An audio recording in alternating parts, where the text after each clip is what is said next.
Olá, muito boa tarde a todos vocês, estudantes, professores, PCNPs das 91 diretorias de ensino.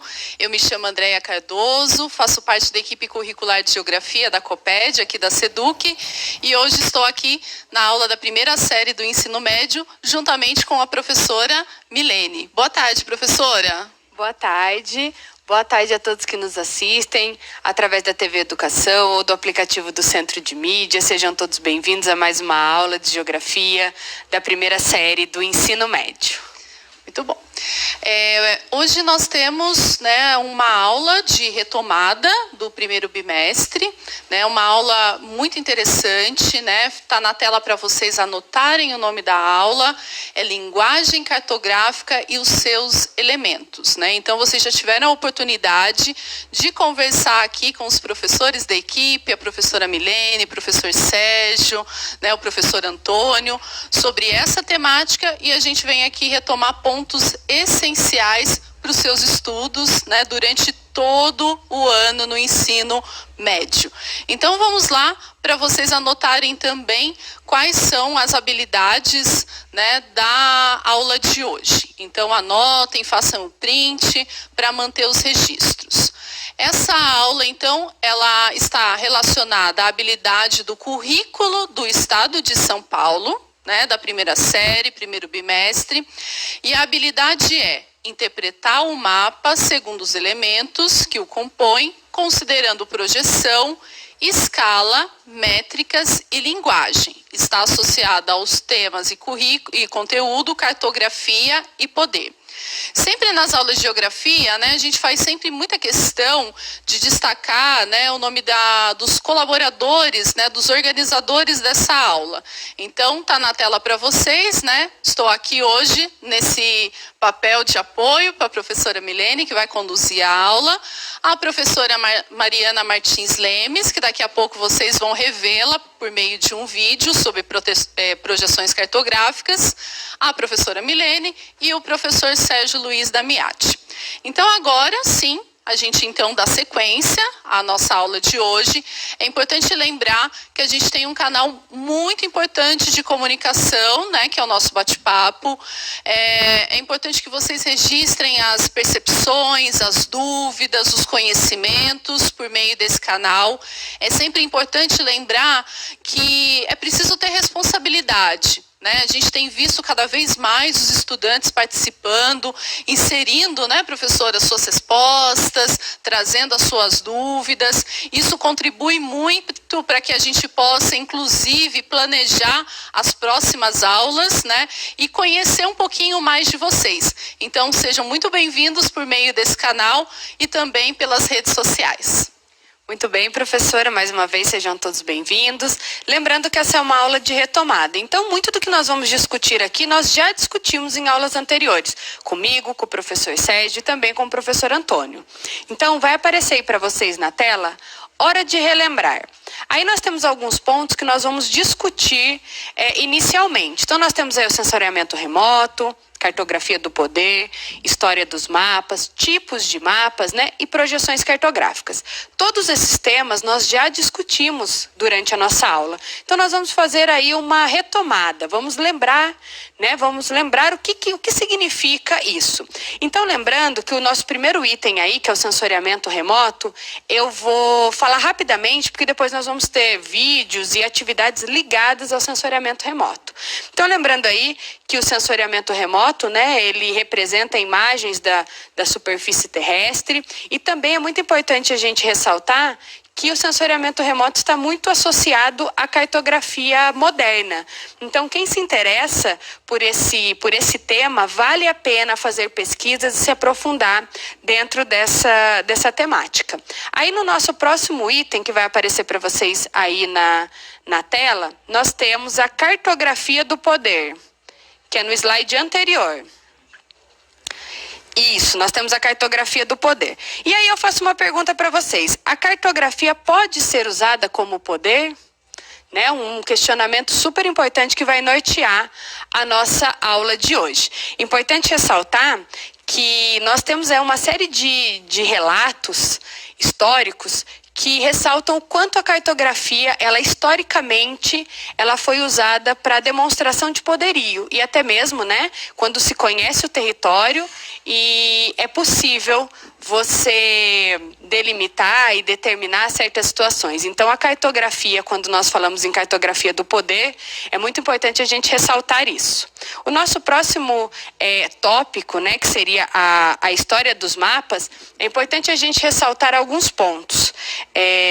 Que o mapa nada mais é do que uma forma, né, de representação aí do espaço geográfico. Então, quando nós falamos em história dos mapas, nós temos que lembrar que desde a antiguidade a população, a comunidade, ela já tinha o interesse em registrar, né? E uma forma de registrar era através dos mapas. Lógico que esses mapas, eles não são como nós temos os mapas de hoje, que nós vimos na aula passada com o professor Antônio. Importante também falar que o mapa, ele é uma ferramenta importantíssima quando nós falamos em localização. Então, é importante a gente ressaltar isso. E quando nós falamos em tipos de mapas, nós podemos citar vários, mas eu vou associar aqui a dois momentos.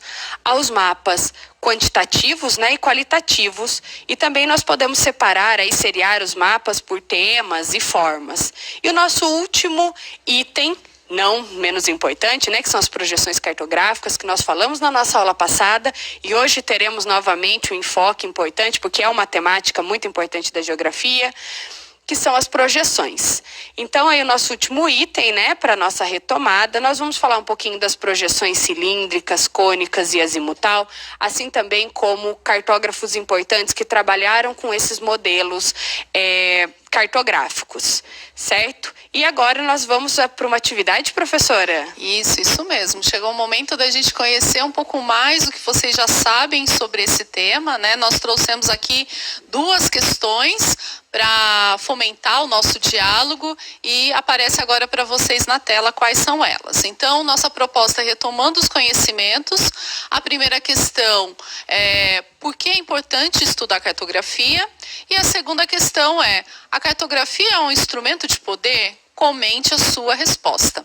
Então, essas duas questões vão ficar por alguns instantes, né, aproximadamente uns 3 minutos, para que vocês possam fazer os seus registros, as suas anotações no caderno e participar também pelo meio do bate-papo com a gente.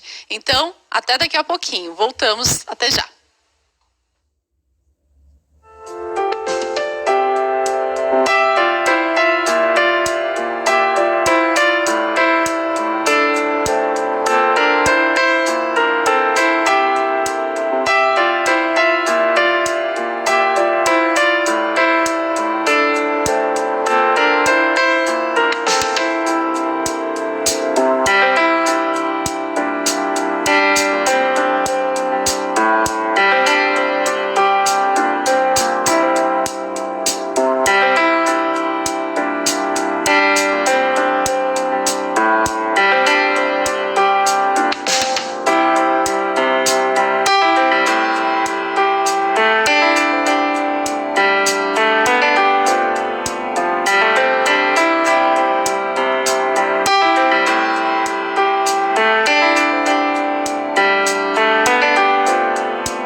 Olá, voltamos.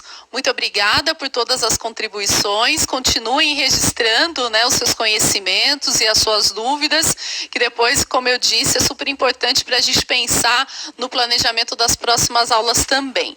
Então, eu tenho aqui importantes contribuições, professora Milene, que eu gostaria de destacar nesse momento, né? A gente não consegue fazer a leitura de todas as contribuições, citar todos os nomes, mas eu tenho aqui a contribuição para a primeira questão da Larissa, da Sara, do Giovanni, do João Pedro, da Maria Aline. Todos eles acham que é importante para saber se localizar. Já o Abner acha que é importante para saber usar um mapa. O Rodolfo fala sobre aprender a localizar um ponto no mapa. A Isabela para conhecer melhor a nossa localização. O Gabriel fala que é para não se perder.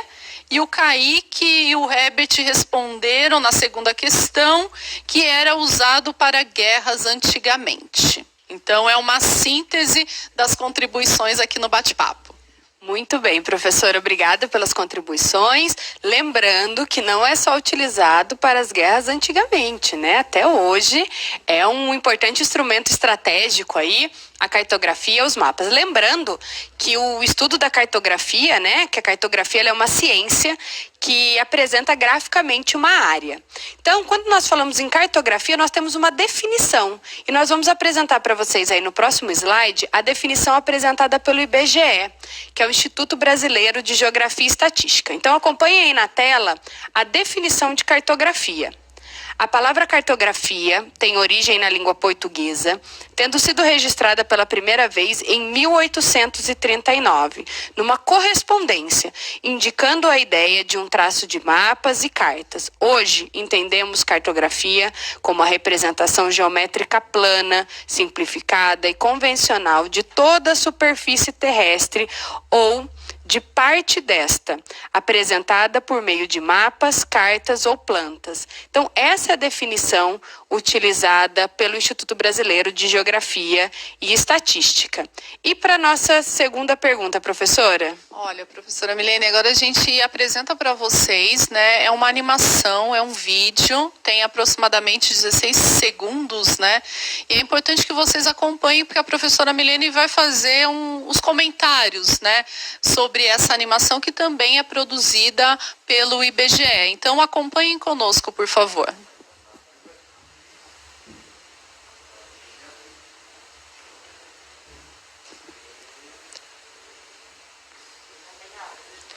Observem aí, né, durante essa...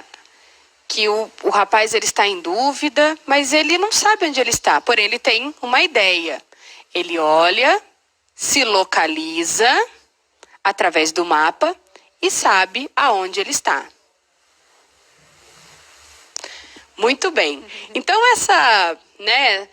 essa historinha que foi produzida, né, pelo IBGE, ela é muito bacana porque ela ilustra a ideia, talvez, inicial que nós temos sobre cartografia. Então, ali nós observamos que era uma pessoa que estava andando na rua, ele parou, ele teve dúvida de onde ele estava, simplesmente viu que ele estava entre a rua A e a rua B, consultou um mapa, no caso ele estava com um mapa impresso, né? Mas ele poderia estar com um mapa no seu celular ali, o GPS, e ele viu que ele estava no entroncamento, ali na esquina entre a rua A e a rua B. Eu acho que esse videozinho curtinho de 16 segundos aí, ele ilustra a importância da cartografia no nosso dia a dia, que é o próximo tema, que é o que nós vamos discutir agora. Vai aparecer para vocês aí na tela as aplicações da cartografia no nosso cotidiano. Então, nós vamos falar um pouquinho de cada um desses itens, né? Lembrando que muitas vezes nós utilizamos a cartografia e nem nos damos conta da importância dela no nosso cotidiano. Então vamos aí, ó. Nós temos os aplicativos de localização, esses aplicativos de direção. Provavelmente vocês já devem ter visto o pai de vocês, a mãe ou algum familiar utilizando esses aplicativos, principalmente no carro, né? Que que dão a localização, o melhor caminho, o trajeto mais curto, onde você não vai pegar tanto trânsito. Então, tudo isso é feito com uma análise e uma base de dados cartográficos. Então, quando você faz a análise que eu vou do ponto A até o ponto B, e qual é o melhor caminho, o caminho mais rápido, o caminho que eu vou pegar o menor número de semáforos, né? Não sei como vocês chamam, tem gente que chama de semáforo, sinaleiro. Quando você faz essa análise, eu tenho essa análise a partir do quê? De uma base cartográfica. Então, por isso que é importante a gente entender como que a cartografia aparece no nosso cotidiano. Aí nós temos também, o nosso próximo item, é o mapas, né? Mapas de turismo. Provavelmente alguém que já visitou alguma cidade turística ou até mesmo a sua própria cidade, né? É comum a gente encontrar esses mapas que apresentam elementos turísticos. Então, se na sua cidade tem algum ponto turístico, lá no mapa vai estar representado por uma figurinha, por um desenho. Então, é importante a gente entender essa representação.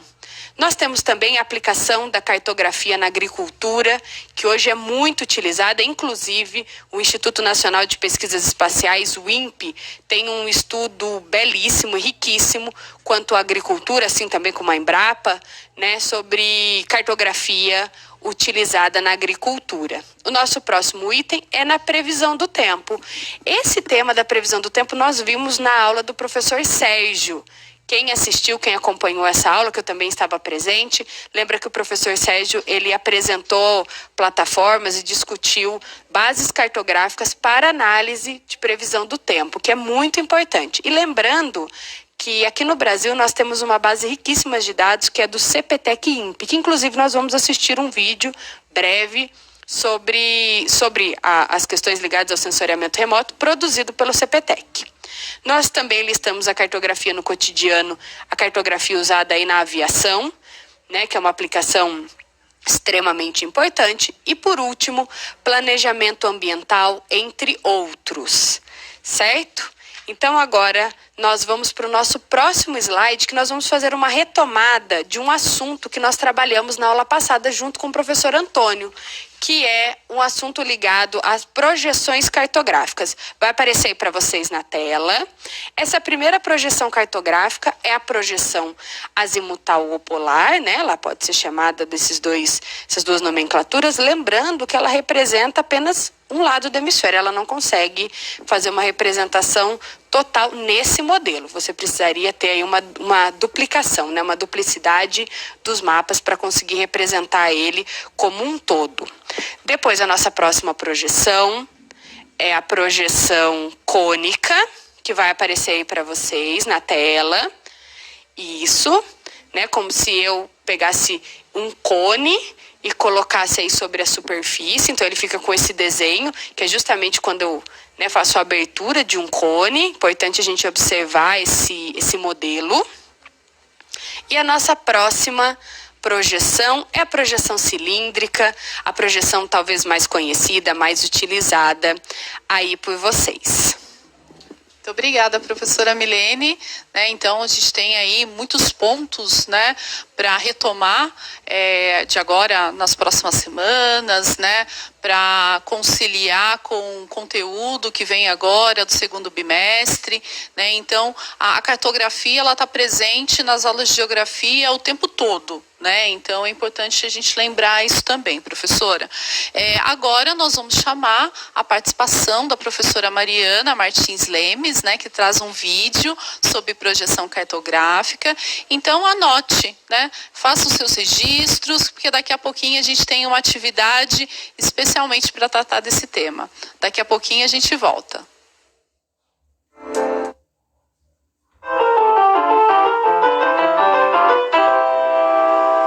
Olá, pessoas! Tudo bem? Aqui é a professora Mariana. Hoje eu vim conversar um pouquinho com vocês sobre projeções cartográficas. Vamos lá?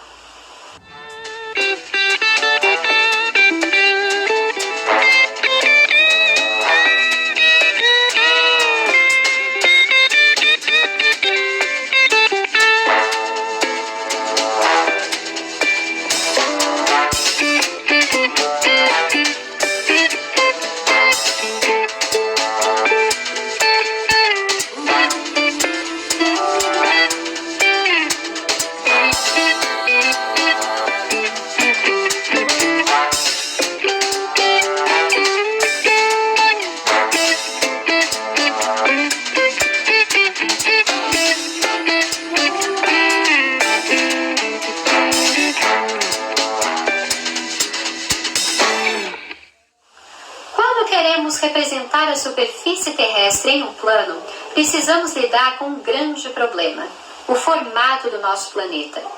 Você já deve ter ouvido falar que a Terra é uma esfera, mas o mais correto seria dizer que ela é um geóide, ou seja, ela possui uma superfície esférica irregular, e transportar isso para um plano é algo muito complicado. De uma maneira ou de outra, algum ou alguns dos seus aspectos sofrerão distorções, sejam os ângulos, as distâncias ou as áreas dos continentes. Vamos ver então exemplos de projeções e tentar identificar quais são as distorções que ocorrem em cada uma delas? Eu vou deixar aqui um modelo 3D do planeta Terra para você poder comparar. Lembre-se de prestar atenção sempre em 3 aspectos: os ângulos, as distâncias e as áreas dos continentes. Ok? Preparados? A primeira projeção que vamos considerar foi proposta ainda no século XVI. É a projeção cilíndrica de Mercator. Você deve se lembrar que esse século fez parte do período das grandes navegações. Essa projeção foi muito útil para os navegantes, pois a direção a ser tomada podia ser traçada em linha reta no mapa. Mas qual será a principal deformação que essa projeção nos traz? Vou dar um tempinho para você pensar.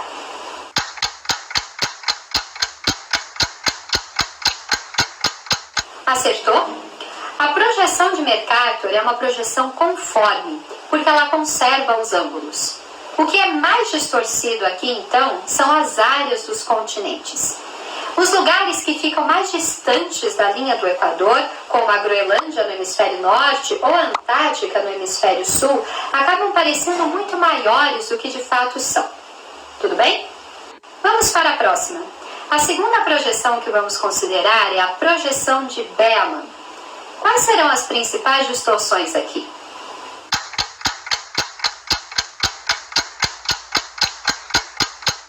Pronto? A projeção de Bellman é uma projeção equivalente, ou seja, ela conserva a área dos continentes, mas os ângulos e as distâncias são distorcidos. Vamos agora para a terceira e última projeção que teremos. Essa daqui é a projeção de Robinson. Criada na década de 60, é uma das mais utilizadas quando queremos representar toda a superfície terrestre de uma só vez em um plano. Você tem ideia do que foi distorcido aqui?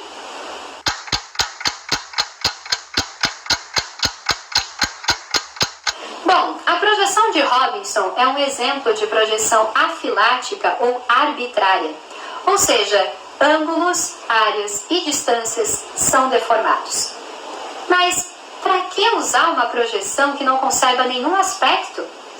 Acontece que se nós distorcermos um pouquinho de cada elemento, nós evitamos uma grande deformação em um deles, minimizando outros problemas. É isso.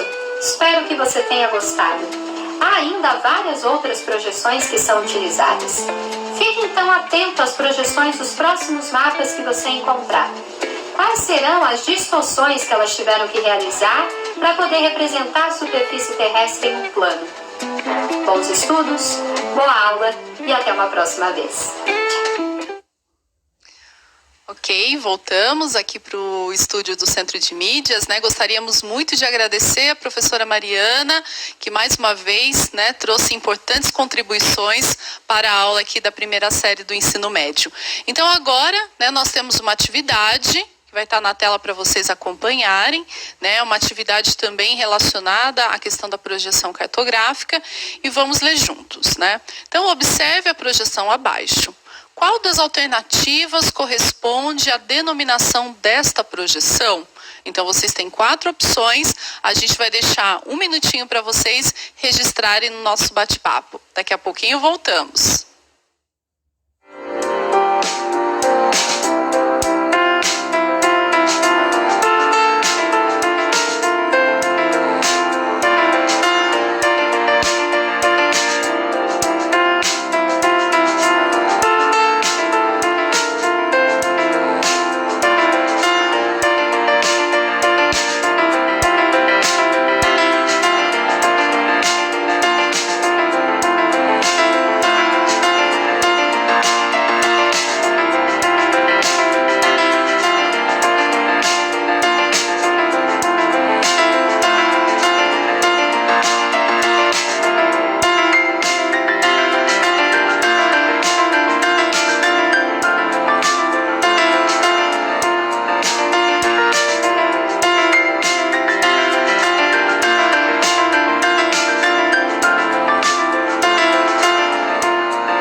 uma vez, gostaríamos muito de agradecer a todos os estudantes que estão conosco e participando, registrando as suas contribuições, as suas respostas no nosso bate-papo.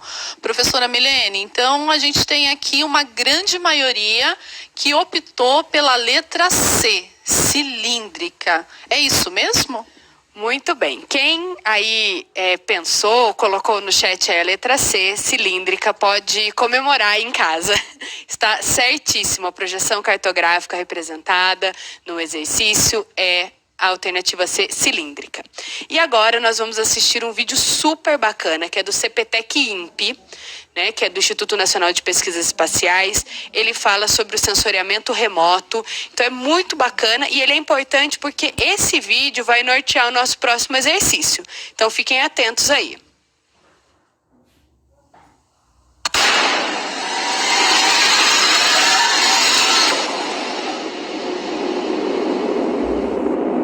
Olá, meu nome é Luiz Guarino e agora vamos entender um pouco mais sobre sensoriamento remoto. O termo sensoriamento se refere à obtenção de dados e o termo remoto significa a obtenção desses dados à distância, ou seja, o sensor não tem contato físico com o objeto ou a área sensoriada. O Brasil é campeão mundial em incidência de raios. No nosso país caem mais de 50 milhões de raios por ano. E a explicação é geográfica. É o maior país da zona tropical do planeta. Área central, onde o clima é mais quente e, portanto, mais favorável à formação de tempestades e de raios. A partir da Estação Espacial Internacional, a ISS, que encontra-se em órbita baixa, entre 340 e 353 quilômetros de altitude, é possível observar fenômenos que acontecem na Terra. Neste vídeo, podemos ver uma tempestade observada a partir da ISS. A ISS é um laboratório espacial completamente concluído, cuja montagem em órbita começou em 1998 e acabou oficialmente em 8 de junho de 2011 na missão STS-135. Você sabia que a ISS pode ser vista da Terra a olho nu? Acesse este site que aparece no vídeo e verifique quando a ISS passará por sua cidade. Subindo um pouco mais, a aproximadamente 36 mil quilômetros de altitude, estão os satélites geoestacionários. O sistema de imageamento através desse tipo de satélite é fundamental para a meteorologia mundial. Atualmente, 2 satélites GOES, leste e oeste, e um satélite Meteosat realizam o imageamento de toda a Terra, sendo que cada um desses satélites é capaz de visualizar cerca de 1/3 da superfície terrestre. A América do Sul é monitorada pelo GOES Leste, responsável pela geração a cada 30 minutos de imagens meteorológicas, disponibilizadas diariamente na internet pelo CPTEC-INPE. Neste vídeo, podemos ver a simulação da órbita de um satélite realizando o imageamento da superfície terrestre. As informações obtidas pelo satélite são processadas e imagens como estas são produzidas. Através de um filtro na frente do sensor do satélite, é possível medir a radiação em comprimentos de onda específicos. Dessa maneira, temos basicamente imagens do canal visível, infravermelho e vapor d'água. Através dessas imagens, é possível detectar os tipos de nuvens, a movimentação dos sistemas convectivos, a temperatura no topo das nuvens, a formação de tempestades, entre outros. Um outro importante instrumento usado para localização e previsão de precipitações é o radar meteorológico. Este tipo de radar é um instrumento capaz de detectar o movimento das gotículas de chuva, além da intensidade da precipitação. O radar meteorológico emite pulsos de radiação eletromagnética, que são refletidos pelas partículas de chuva na atmosfera.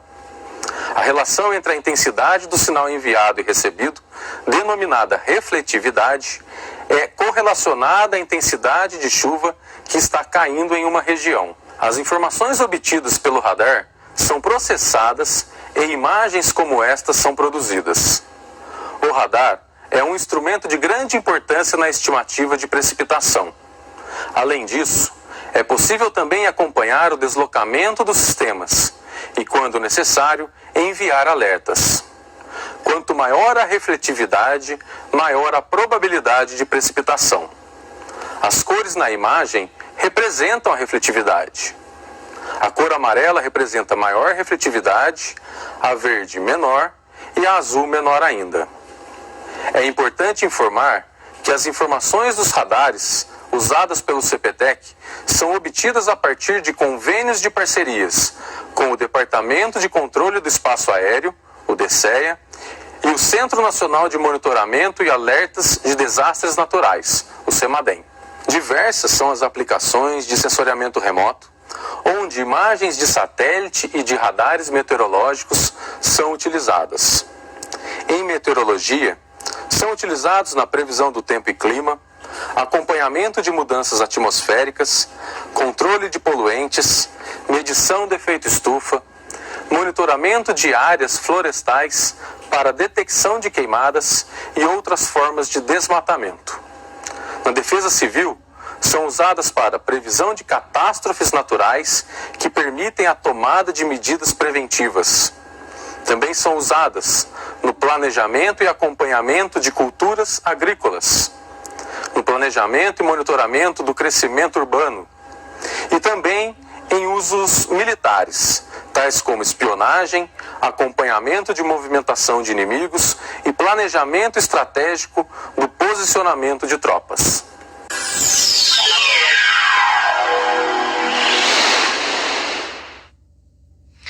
Olá, vocês tiveram a oportunidade de conhecer um pouco mais o trabalho do CPTEC, do INPE, né? Fica o convite para vocês acessarem o site da instituição e rever esse vídeo e descobrir tantos outros, né, que podem acrescentar aí o repertório de vocês, os conhecimentos sobre essa temática.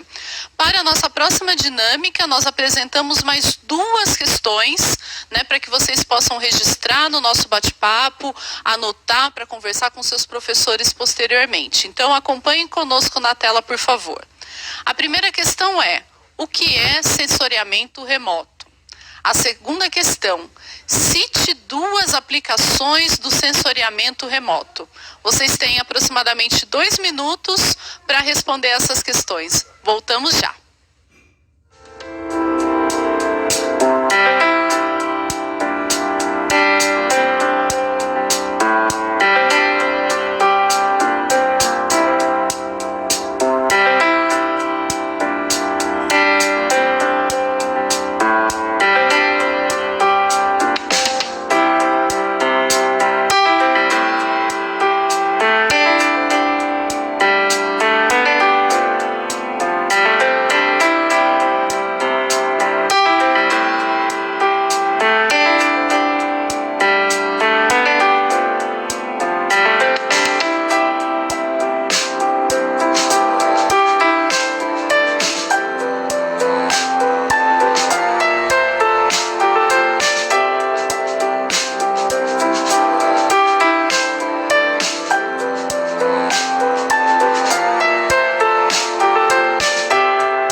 Olá, voltamos, estamos caminhando para o final dessa aula da primeira série do ensino médio.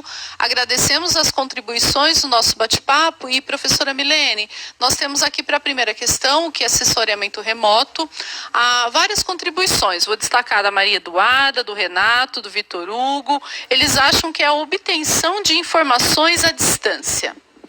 Muito bem. Então agora nós vamos ver uma definição, né, do que é sensoriamento remoto, lembrando que esses alunos pontuaram de forma brilhante aí a ideia inicial do que é sensoriamento remoto. Vai aparecer para vocês na tela aí um breve textinho falando o que é o sensoriamento remoto. Lembrando que essa é a definição utilizada pelo IBGE. Então, sensoriamento remoto nada mais é do que a técnica de obtenção de informações acerca de um objeto, área ou fenômeno localizado na Terra, sem que haja contato físico, como os alunos pontuaram. As informações podem ser obtidas por meio de radiação eletromagnética gerada por fontes naturais, sensor passivo, como o caso o Sol, né? Ou por fontes artificiais, que é o sensor ativo, como é o caso dos radares. São apresentadas na forma de imagens, sendo mais utilizadas atualmente aquelas captadas por sensores ópticos orbitais localizados em satélite. Então, lembrando que essa atividade ela ainda teve mais um questionamento a respeito das aplicações do sensoriamento remoto. Lá no exercício nós pedimos duas, e eu vou citar aqui para vocês algumas que nós falamos lá no início da aula. Então, o sensoriamento remoto ele pode ser aplicado à agricultura, à engenharia civil, como algumas prefeituras já utilizam. Algumas prefeituras já calculam o seu IPTU utilizando imagens aí de satélite. Então, eles fazem um estudo, calculam a área, né, o perímetro da casa, e assim é calculado o IPTU. E só para a gente finalizar, vai aparecer para vocês aí na tela, para aprofundar, são 3 dicas. Acessem os sites aí, IBGE, INPE, CEMADEM, que tem contribuições valiosas sobre a temática de sensoriamento remoto e cartografia. Gostaria de agradecer mais uma vez a companhia de vocês nessa aula e até a próxima, né, professora? Isso, voltaremos em breve. Eu também agradeço, desejo uma boa tarde para vocês e pesquisem esses sites para obter mais informações. Um forte abraço.